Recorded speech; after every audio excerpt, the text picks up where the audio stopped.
Ուրեմն բալաջան, այստեղ մեր թվագրությունից առաջ այստեղ բնակություն է եղել։ Նույնիսկ քարե տարա գերեզմաններ են հանել այստեղից։ Եվ ամենակարևորը, ուրեմն այն վերևում դեպի Մարմաշեն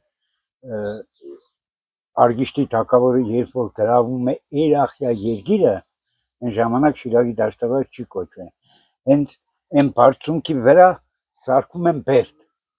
Իհարկե բերդից ոչինչ չի մնացել, բայց ուրարտական սեփակերերը պահպանվում են կան։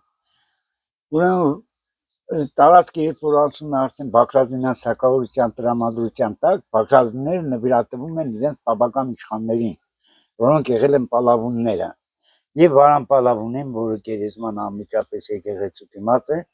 Վարան Պալավունին գալիս է բերդը վերանորոգում է, իր նստավայրն է լինում, իր նախաձեռնությամբ, Շուշանիկ մոր եւ Վասակ եղբոր օգնությամբ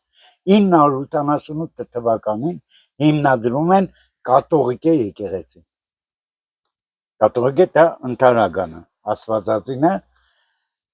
եւ կողքինը Սուրբ Ստեփանոսը 988-ին սկսում են 1029 թվականին վերջացնում են։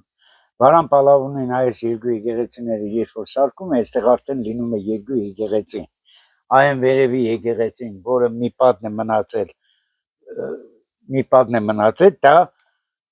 7-րդ դարի եկեղեցի է։ Եվ այս զվարթնոցատիպ եկեղեցին, որը դիմացի կլոր եկեղեցին է, միայն հիմքն է մնացել,